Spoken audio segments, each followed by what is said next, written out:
네, 안녕하세요. 주식은 역시 기리기리세 기리십니다. 안녕하세요, 기름들. 증시가 바닥을 다지고 올라가는 모습이 연일 나타나고 있습니다. 그래서 우리 계좌도 그래도 조금은 빨개지고 있을 것 같은데, 이 흐름이 산타 랠리까지 이어지길 바라며 빠르게 오늘 경제 공부해 보도록 하겠습니다. 같이 공부하시죠. 렛츠 기릿. 자, 바로 내용으로 들어가도록 하겠습니다. 일단은 사람들의 관심이 가장 많은 거는 결국 바이오일 것 같은데요. 그 대장주인 알테오젠 이야기 한번 보도록 하겠습니다. 일단 알테오젠은 최근 들어 급락을 뒤로 하고 한 번은 튀어오르는 모습이 나타났습니다. 그리고 앞으로 중요한 거는 사실 V자로 올라가기는 지금은 좀 힘들 것 같고, 여기서 바닥을 만드는가가 매우 중요하다고 말할 수 있겠죠. 그리고 이 와중에 증권사에서는 큰 걱정을 하지 않는다고 합니다. 신한투자증권은 루머는 루머일 뿐 이는 매수 기회다라고 말을 했고, 그리고 목표 주가가 무려 73만 원. 지금 오늘 13%가 올랐는데도 33만 원밖에 안 되거든요. 그러니까 신한투자증권의 말이 맞다면은, 야, 이거 지금 사도 2배 이상을 먹는다는 건데 과연 이게 진짜인지 많이 궁금합니다. 참고로 나왔던 루머는 유증설, 그다음에 이대주주 매도설, 할로자임 특허 침해 등등 뭐 이런 것들이 많았는데 전부 다 사실이 아님이 증명이 되었다고 합니다. 과연 알테오젠은 주가가 다시 오를 수 있을지, 그리고 그 타이밍은 어떻게 될지 계속 볼 필요가 있겠습니다. 그리고 중요한 거는 최근 알테오젠 흐름에 따라서 괜히 다른 바이오 관련주, 뭐 의료 AI 관련주 등등 그 친구들도 덩달아 하락하는 모습이 나타났거든요. 그렇기 때문에 우리나라 코스닥을 위해서는 알테오젠이 빠르게 반등하는 게 가장 유리할 것 같습니다. 다음입니다. 의료 AI 이야기 해보도록 하겠습니다. 방금 전에 말했다시피 알테오젠이 막 급락하기 시작하니까 의료 AI도 같이 빠지다가 오늘은 또 다시 같이 반등하는 모습을 나타내죠. 뭔가가 연동되어 있다라는 생각이 조금 들더라고요. 그리고 마침 의료 AI에 대해서 좋은 이야기가 나와서 한번 보도록 하겠습니다. 얼마 전 일론 머스크가 SNS에 의료 AI의 영향력을 언급하면서 관련주들에 대한 관심이 쏟아지고 있다고 합니다. 도대체 일론 머스크가 뭐라고 했나 봤더니 자사 AI 챗봇 그록을 통해 의료 영상 등을 업로드하고 진단 한번 받아봐라 이렇게 말을 했는데요. 그리고 가면 갈수록 앞으로는 의료 AI가 더욱 정교해질 것을 기대한다며 AI는 곧 의사와 변호사를 능가할 것이다 라고 언급하기도 했습니다. 그래서 이러한 기대감이 나타나다 보니까 최근 들어 많은 사람들의 의료 AI에 대한 관심도가 높아졌고 오늘 또 상승하는 모습인데요. AI를 활용해 판독문 서비스를 개발 중인 딥노이드가 상승했고, 루닛은 북미 영상의학회에서 AI 진단 솔루션 연구 초록이 20편이나 채택되었다. 이러한 소식 등이 나오며 상승을 했습니다. 다음입니다. 내년까지 엔터는 우상향. 엔터도 우리가 계속 공부하는 섹터죠. 내년 BTS의 완전체 복귀, 불핑의 복귀, 저연차 IP의 수익성 개선 등 모든 호재가 나오는 게 내년이라는 거 사실 우리가 거의 몇 개월째 공부를 하고 있었습니다. 그리고 이미 왼쪽에 ETF만 봐도 슬금슬금 올라와서 완벽한 우상향 차트를 만들고 있고요. 이번 달에만 무려 엔터주의 시가총액 합계가 2조 넘게 상승을 했다고 합니다. 특히 JYP가 35%나 급등했다고 하네요. 그래서 결국 이걸 봤을 때 느끼는 건 하나입니다. 결국 과거랑 똑같게 엔터에서 가장 큰 노이즈가 나오면서 막 주가가 급락할 때 올해 특히 좀 시끄럽지 않았겠습니까? 미니진이라는 이름이 정말 많이 들려왔고 그다음에 또 음주운전 이야기도 있었고요. 그런데 결국 과거와 똑같게 그때가 기회구나라는 걸 느낄 수 있었습니다. 다음입니다. 개인적으로 엔터와 같이 봐야 되는 섹터는 게임이라고 생각하고 있습니다. 내년까지 좋을 섹터로 항상 이 두 개를 같이 말씀을 드리는데요. 그리고 또 이 와중에 미래에셋에서 지금 당장 게임주를 사야 되는 이유에 대해서 말을 했다고 합니다. 그 근거가 뭔가 바로 앱 수수료 인하입니다. 지금 애플이 유럽에서 디지털 시장법을 위반했다는 잠정 결론을 받았다고 하고, 그래서 애플은 결제 수수료를 30에서 17%로 낮춘다고 합니다. 그리고 이제 이러한 흐름은 전 세계로 펼쳐질 수 있다고 하는데, 그렇다면 여기에 가장 큰 수혜는 누구일까요? 맞습니다. 게임사일 수밖에 없겠죠. 게임사들의 영업이익은 계산했을 때 평균 7%나 오를 수 있을 것이라고 하며, 참고로 NC소프트가 2022년 그때 전성기죠. 그때 영업이익률이 최대 21%, 넷마블은 6%밖에 안 되고, 물론 크래프톤 같은 기업들은 지금 또 40%를 나타내고 있긴 하지만 하지만 그냥 극단적으로 넷마블만 봤을 때는 '영업이익이 두 배나 더 오를 수 있는 거 아닌가.'라는 생각까지도 해볼 수 있습니다. 그래서 가장 큰 수의 기대감은 넷마블, 카카오게임즈, 위메이드 등이 큰 폭의 순이익 증가가 예상된다고 하고요. 그리고 시프터, 넥슨 게임즈를 가장 탑픽으로 올려서 추천을 했다고 합니다. 자, 뭔가 좀 솔깃한 이야기 아닌가요? 이때까지 뭐 게임즈를 추천하는 그러한 내용을 보면은 대부분 내년 게임에 대한 기대감 뭐 그런 것들이 나왔지만, 많은 게이머 분들은 야, NC가 뭐 하겠니? 개고기 회사가 개고기를 안 만들면 뭘 만들겠니? 뭐 이러한 비판이 정말 많았었는데, 그런데 이번 내용은 그냥 지금까지 하던 대로만 해도 결제 수수료만 낮아지면은 충분히 수익성 개선이 되는, 물론 아직까지 결정된 바는 없습니다. 앞으로 실제로 어느 정도 낮아질지도 모르고요. 그런데 긍정적으로 보자면은 충분히 가능성이 있는 얘기다 보니까 아마도 지금 이걸 보시는 기르분들도 '게임주도 한번 봐야 되나?'라는 생각도 조금 드실 것 같네요. 요 부분에 대해서 한번 공부를 해 보시고, 이왕이면은 미래에셋에서 나온 게임 리포트를 한번 보시는 것도 괜찮을 것 같습니다. 내용이 좋더라고요. 다음입니다. 저도 전혀 관심이 없는 북미 상황, 그런데 흥미있는 이야기가 있습니다. 한번 재미로 보도록 할게요. 자, 북미 하면은 보통 캐나다, 미국, 멕시코 이렇게 3개국을 말을 하죠. 그런데 지금 캐나다는 멕시코 빼고 미국 너 나랑 둘만 하자 이렇게 포지션을 취하고 있다고 합니다. 그렇다면은 갑자기 이렇게 캐나다가 포지션을 바꾸는 이유가 뭔가 봤더니, 바로 멕시코가 어느 정도 친중국 행보를 보이고 있다고 해요. 그런데 마침 중국 담당 일진 트럼프가 당선이 되니까 지금이다라는 콜이 나오면서 캐나다에서는 멕시코를 통해서 중국산이 유입된다, 이렇게 주장을 한다고 합니다. 그리고 당연히 멕시코는 이 말을 듣자마자 바로 반박을 하긴 했지만, 그런데 앞으로 이제 트럼프를 잘 이용해서 멕시코의 자리가 작아지게 된다면은, 그렇다면 또 어디가 피해를 보는가 봤더니 자동차 업계가 또 긴장하게 된다고 합니다. 대부분의 완성차 이제 업계들은 북미 시장을 노릴 때 미국의 공장을 짓기에는 인건비가 너무나 비싸다 보니까 대부분 멕시코에 공장을 짓는 그러한 방법을 썼는데요.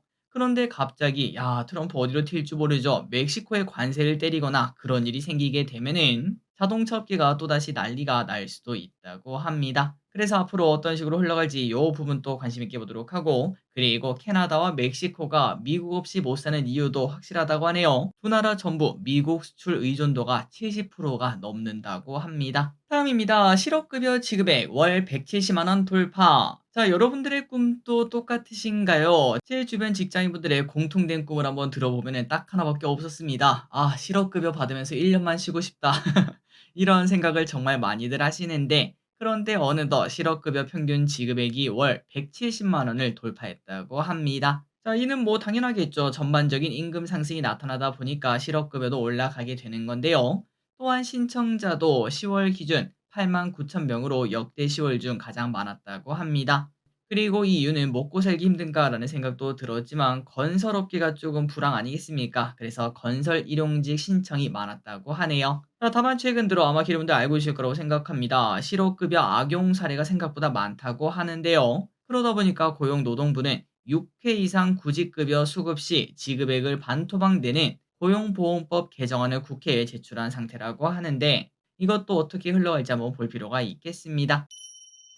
다음입니다. 자, 환율이 매우 매우 중요합니다. 지금 증시가 어느 정도 바닥을 다지고 올라갈 때 환율이 바닥으로 쭉 치고 내려간다면은 진짜로 우리 그래도 짧은 황금기가 좀 올 수 있지 않겠습니까? 그래서 앞으로 환율 흐름을 한번 예상을 해보자면은, 일단 트럼프 당선 후 강달러 현상이 지속 중인 모습을 우리가 확인할 수 있고요. 그리고 러시아와 우크라이나 확전 우려감으로 유로 가치까지 급락하면서 1,400원 근처에서 왔다 갔다 하는 모습입니다. 그리고 이번 주에는 여러 가지 이벤트가 있습니다. 세 가지 이벤트가 환율에 영향을 준다고 하는데요. FOMC 의사록 발표, 만약에 금리 인하 그러한 얘기가 나타난다면 환율은 하락할 수가 있을 것 같고, 혹시나 반대라면 환율은 또 상승 압력을 받겠죠. 그리고 PCE 발표도 있는데, PCE가 시장 전망치보다 높게 나온다면은, 그러니까 인플레가 예상보다 높게 나왔다는 의미니까 결국은 금리 인하 기대감이 또 사라지지 않겠습니까? 환율은 또 상승 압력을 받을 수밖에 없습니다. 그리고 마지막으로 우리 시장에서도 금통위가 열리는데요. 그런데 금통위에서는 급등하는 환율과 불확실성 등으로 금리 동결을 할 것으로 확실히 보인다고 합니다. 그런데 혹시나 깜짝 인하가 나타난다면은 미국과 우리나라 금리 차이가 나타나지 않겠습니까? 환율은 일시적으로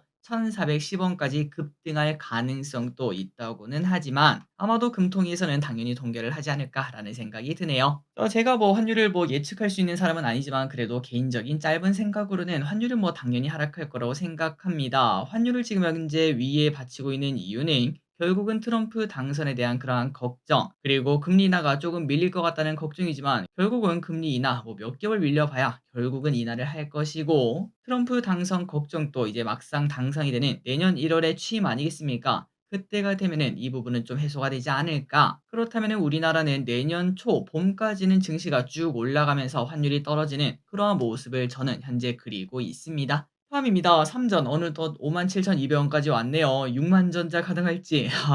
불과 얼마 전만 하더라도 9만 전자 가능할지라는 생각을 했는데 이제는 6만 전자를 꿈꾸고 있는 상황입니다. 어쨌든 삼성전자의 엔비디아 납품 기대감이 커지고 있는 상황입니다. 지난 23일 엔비디아 CEO가 삼성전자 AI 메모리 칩 승인을 최대한 빨리 작업 중이다 이렇게 밝히기도 했었는데요. 현재 삼성전자로부터 HBM3 8단과 12단 모두 납품받는 방안을 검토 중이다 이렇게 말을 했습니다. 그리고 패스트트랙 이러한 얘기까지 나타나면서 곧 승인이 나겠구나라는 기대감도 나타나고 있는데요.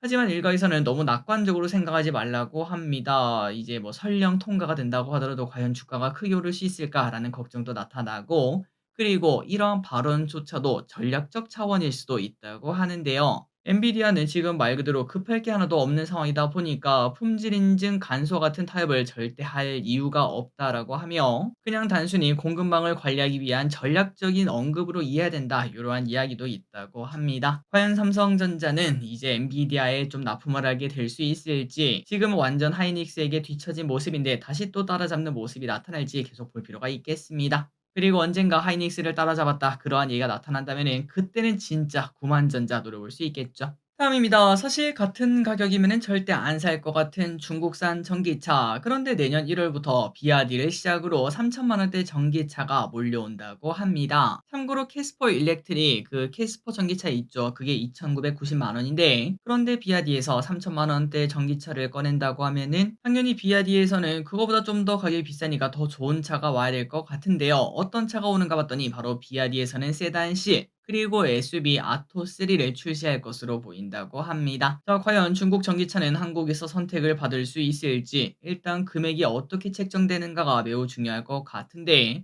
혹시나 3천만 원대 초반으로 세단이 나온다면은 이거를 어떻게 우리가 가격적으로 버틸 수가 있을지 많이 걱정이 될 것 같네요. 아마도 우리나라 전기차 업계에 대대적인 할인 경쟁이 나타나지 않을까라는 생각도 듭니다. 참고로 비아디의 차 두 개는 이렇게 생겼습니다. 왼쪽에 있는 게 실 세단이라고 하고요. 그리고 오른쪽에 있는 게 미니 SUV 아토3라고 하는데, 아토3는 잘 모르겠지만 실 같은 경우에는 그래도 이뻐 보이긴 하더라고요. 과연 금액대가 어떻게 나올지 한번 볼 필요가 있겠습니다. 다음입니다. 2차 전지 이야기해 보도록 하겠습니다. 유럽의 배터리 셀 제조업체인 노스볼트가 결국 파산했습니다. 도대체 2차 전지 산업은 얼마나 안 좋은 걸까요? 노스볼트는 그동안 생산에 난항을 겪어왔는데 배터리 수율이 40%도 채 안 됐다고 하네요. 그러다 보니까 노스볼트의 주요 주주였던 BMW조차 노스볼트와 배터리 셀 공급 계약을 해지하고 삼성 SDI에 물량을 넘기기도 했었죠. 사실 여기서 게임이 끝난 것 같습니다. 자, 그래서 결국 노스볼트 이러한 흐름을 버티지 못하고 파산을 했는데, 당연히 국내 배터리주에게는 반사수의 기대감이 커질 수밖에 없습니다. 기존의 노스볼트로 인해 유럽 시장 내 배터리가 내재화될 것이다 이러한 걱정이 있었으나, 하지만 기술력의 차이로 결국 버티지 못했고, 그러다 보니까 오늘 2차전지 관련주가 기대감으로 상승하는 모습이 나타났죠. 하지만 아직까지 큰 놈이 남았습니다. 바로 중국 배터리 업체들. 과연 우리나라 중국을 상대로 이길 수 있을지, 꼭꼭꼭 이제 기술력 차이를 따돌리면서 앞으로 한 몇십 년은 더 해먹었으면 좋겠습니다. 다음입니다. 하지만 에코프로비엠은 아니라고 합니다. 상상인 증권에서 에코프로비엠의 목표가를 20만 원에서 14만 원으로 내렸는데요. 그런데 오늘 에코프로비엠 주가가 5% 상승하면서 14만 2,700원. 이게 사실상 더 이상 안 오른다. 여기까지니까 다들 돌아가세요. 요렇게 말을 했습니다. 자, 그렇다면은 상상인증권은 이렇게 안 좋게 말한 이유가 뭔가? 바로 북미 시장의 정책 불확실성 때문에 그렇습니다. 정책 불확실성 때문에 고객사의 북미 시장 전략이 26년 이후로 이연이 되었고, 결국 에코프로빔의 북미 성장성도 이연이 되었다라는 이야기와 마찬가지일 것 같은데요. 그러다 보니까 단기 가동률 하락은 불가피한 상황이라고 합니다. 자, 앞으로 북미 정책의 불확실성이 해소되고 EV 수요가 회복, 그리고 원재료 가격도 올라와야 중장기적인 성장을 볼 수 있을 것이라고 하는데 일단 당장은 쉽지 않은 상황이라고 하네요. 다음입니다. 대왕거래 관련주의 마지막 쇼가 나타날까요? 슬슬 첫 번째 시추를 위한 시추 장비가 도착 준비하고 있다고 합니다. 지금 부산 신항 앞으로 가면은 한가득 장비가 쌓여 있다는 소식. 그리고 지금 예정으로는 오는 27일 개발 전략 회의에서 시추 계획을 최종 검토한다고 하며 한 달 뒤에 시추가 예정되어 있습니다. 그리고 두 달 정도 지나면은 시추 작업이 끝나고 그거를 검사하게 되면은 대략 상반기 중 결과가 나타난다고 하네요. 자, 요것도 제일 처음에 나왔을 때 쇼킹한 테마였죠. 대통령이 찍어준 주식인데 생각보다는 많이 못 오른 느낌을 받았습니다. 과연 마지막 불꽃이 화려할지 아니면은 뉴스에 팔아라가 나올지 일단 개인적인 생각으로는 반반으로 보고 있는데 만약에 내가 매매를 한다면은 줄 때 먹자라는 생각을 할 것 같습니다. 한 12월이 넘어가서 이제 뭐 시추를 시작하고 난 다음에는 그때는 보는 게 좀 안 좋다라고 볼 수 있겠네요. 다음입니다. 크루즈 하면은 중장년층이 주된 고객을 많이 떠오르실 것 같습니다. 저끼리 또 이제 어른들과 함께 크루즈 여행을 한번 뭐라고 해야 되죠? 사실상 가이드죠. 가이드로 한번 따라간 적이 있었는데 그런데 저 기리시 갔을 때 느낀 거는 이거 다들 어른들밖에 안 계시는데 사실 이거는 청년들이 오는 그런 프로그램이 아닌가라는 생각이 들었습니다. 배 위에 수영장도 있고 공연도 꽉 차 있고 그다음에 뭐 배 안에는 뭐 카지노 같은 것도 있고 등등 누가 봐도 청년이 오면은 진짜 하루 종일 놀겠다라는 생각이 들었었거든요. 그런데 요즘 미국에서는 MZ 세대가 크루즈를 많이 이용하는 그러한 흐름이 나타난다고 합니다. 자, 최근 MG의 크루즈 수요가 올라오기 시작했는데 특히 해상에서 인터넷을 사용할 수 있게 되면서 더 인기를 끌게 되었다고 합니다. 작년 북미 크루즈 여행객들의 경우 20대에서 30대의 젊은 여행객이 26%로 집계가 되었다고 하며 젊은 여행객이 확실히 많아지고 있는 걸 확인할 수 있는데요. 그러다 보니까 미국 크루즈사들의 주가도 상승할 수밖에 없겠죠. 기존 고객 말고 새로운 고객이 생긴 거니까요. 코로나 이후 회복까지 시간이 걸렸으나 23년부터 코로나 전 실적을 뛰어넘기 시작했고 주가도 왼쪽에 보다시피 쭉쭉쭉 올라가는 걸 확인할 수 있었습니다. 관련주로는 당연히 미국 주식밖에 없겠죠. 로얄 캐리비언, 그다음에 카니발 이러한 기업이 있다고 하네요.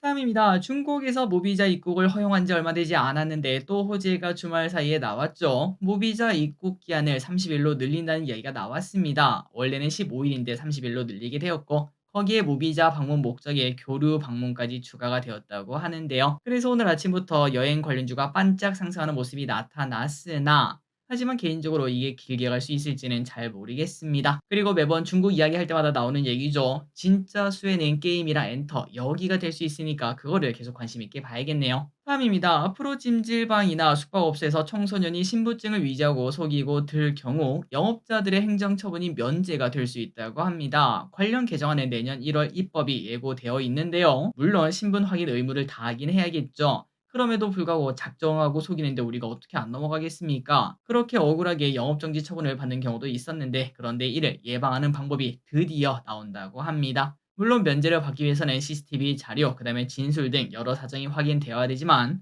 그래도 탈출구가 하나 생겼다는 거는 그나마 다행인 것 같네요. 자, 마지막 소식입니다. 이제 녹음을 하기 전에 딱 결과가 나오더라고요. 그래서 빠르게 정리를 해보자면은 오늘 더불어민주당 이재명 대표의 위증교사 사건 1심 재판이 있었습니다. 그런데 지난번에 예상치 못하게 징역이 나오지 않았겠습니까? 그래서 사람들이 이번에도 이거 유죄가 나오는 거 아닌가라는 생각을 했지만 그런데 이번에는 무죄가 나왔다는 소식입니다. 참고로 이재명 대표는 앞서 공직선거법 위반 협의 재판이 진행 중이던 18년 김병량 전 성남지사의 수행비서에게 위증을 요구했다는 혐의를 받고 있었는데요. 그러나 법원에서는 통상 요청과 다르지 않다고 판단했고 무죄를 선고했다고 하는데 그런데 이제 정치 테마주 어떻게 되었을까요? 최근 정치 테마주의 흐름을 보면은 이재명 대표 관련주는 전부 다 바닥에 깔려있는 상황이었고 그 반대쪽에 있는 거는 전부 다 위쪽에 있는 상황인데 그런데 오늘 딱 이게 나오자마자 이재명 대표 관련주는 바로 상한가, 그 반대에 있던 기업들은 하한가를 가는 모습까지도 나타났습니다. 그래서 저기에서는 이런 부분 때문에 정치 테마주 절대 하지 않습니다. 제가 뭘 하고 판사의 재판을 예측할 수 있을까요? 자, 오늘의 공부 여기까지 끝났습니다. 항상 이렇게 같이 공부해서 진심으로 감사합니다. 지금까지 길이셨습니다. 빠이요.